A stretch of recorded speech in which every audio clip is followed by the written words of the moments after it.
Station taking action for you. This is ABC Action News. New tonight, deputies hunting for this dangerous man. Officers say he beat and robbed an elderly woman during a home invasion. I'm Jamison Euler. Wendy has the night off. All this happening in broad daylight. Deputies say that attack happened in a Wesley Chapel home on Magnolia Boulevard. ABC Action News reporter Michael Paluska is live tonight. Michael.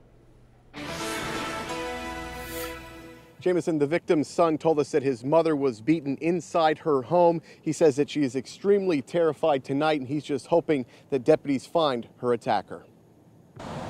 Pasco deputies patrolled the streets near the 2600 block of Magnolia Boulevard in Lutz late into the night. The victim's son telling ABC Action News off camera that his mom was beat up by the armed robber and she is terrified tonight. Late tonight, investigators releasing this sketch of her attacker. This is a good neighborhood. I mean, we've never really had any, I've lived here for 16 years, so I've never heard any problems like this. A little bit of theft out of the garage, that's about it. So. Investigators say the robber stole several guns from the home, then left. He is still on the run tonight and considered armed and dangerous. Neighbors are sharing this sketch and say they will be on high alert. I sleep light and I have a gun, so if he comes in my house, he's going to get shot. So that's all I got to say.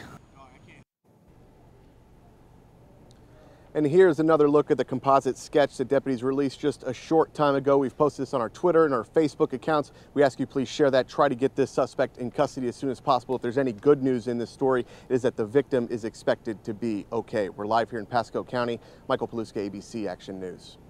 Michael, thank you. And just in, here are the numbers everyone wants to see tonight. The winning numbers to that $700 million Powerball jackpot. Here the numbers are 7, 26, 16, 23, 6, and the Powerball number is 4. Good luck, everybody. Tampa area gas stations were slammed with people coming in at the last minute trying to pick up those winning numbers. The $700 million jackpot would be a cash lump sum of more than $443 million. If nobody wins tonight, the next jackpot is predicted to surpass the highest jackpot ever at $1.6 billion.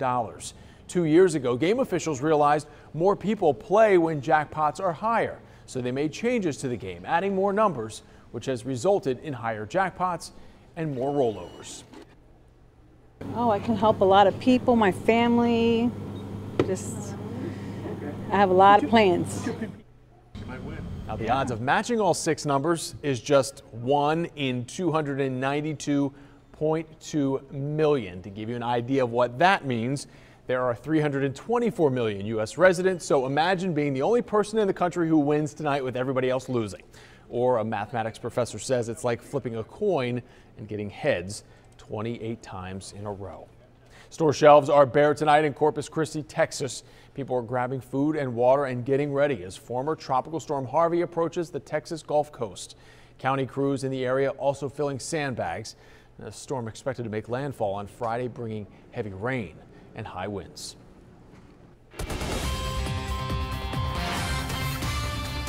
How you doing, everybody? And here's the latest look at Tropical Depression Harvey. The center actually way down here, still expected to move off to the northwest. Very ragged, but I think when all said and done, this has a pretty decent chance of becoming a hurricane and then a significant flooding issue for the Texas and Louisiana Gulf Coast. Closer to home, we had some strong storms move through the area between about 7 o'clock and 9 o'clock this evening. Now everything has ended, at least for the time being, with tomorrow morning waking up to partly cloudy, dry conditions, temperatures still very warm, very muggy weather continues. There's your hour-by-hour forecast. Dry to start the day. It won't be that way to finish. We'll time out the next round of rain with our next little troublemaker down to our south coming up in a couple of minutes. We'll see you in a few. Thank you, Dennis. We are following a developing story out of Europe tonight after authorities abruptly canceled a concert and evacuated the venue in the Netherlands amid a terror threat. Spanish police tipping off the Dutch authorities, who later found a van with a number of gas tanks inside. The driver of the van, which came from Spain, is being interrogated.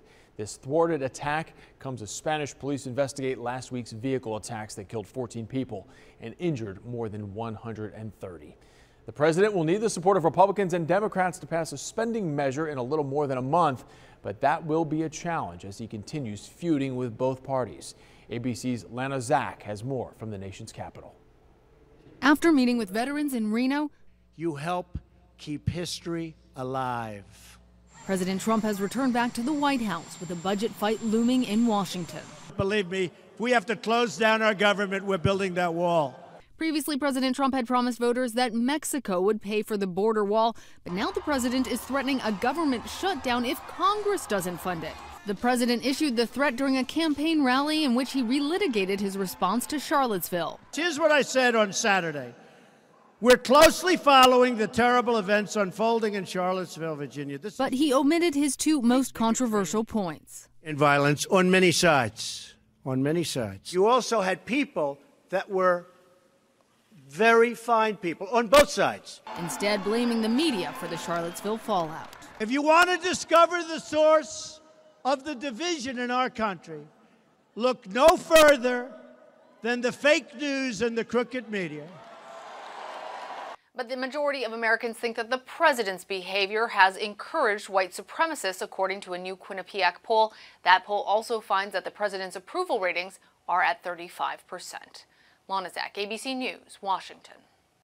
New tonight, the Sarasota County Commission denies a proposal for a recycling center near the celery fields. The issue was a hotly contested one, with many people upset over the possibility of a plant being built so close to a natural wetland site and bird habitat.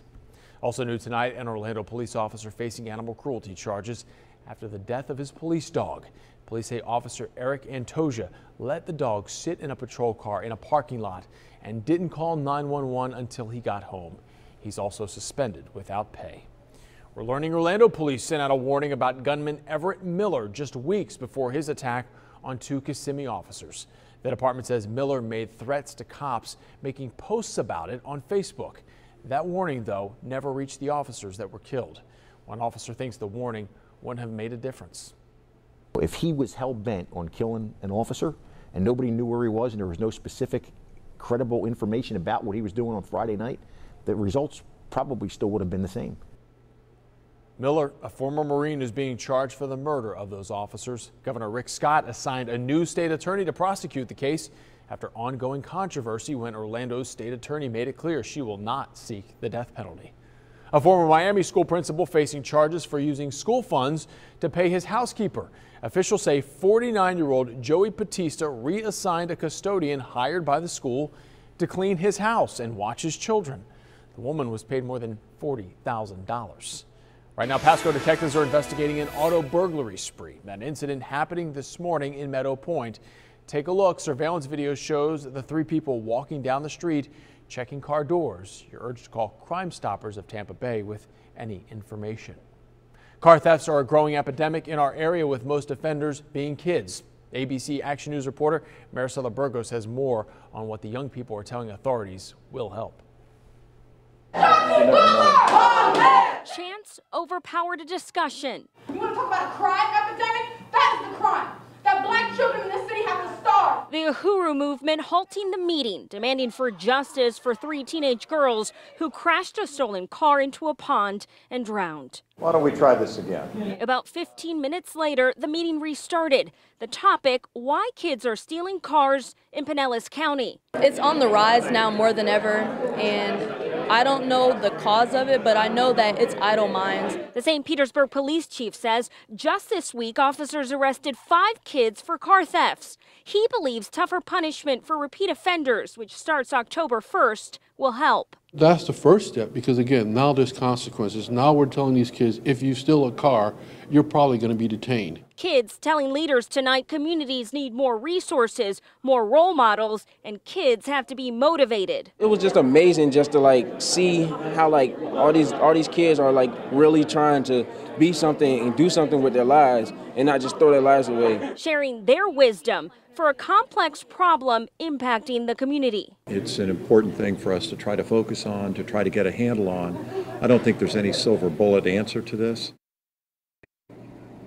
The congressman says tonight's discussion truly will help in getting some answers. Reporting live, Maricela Burgos, ABC Action News.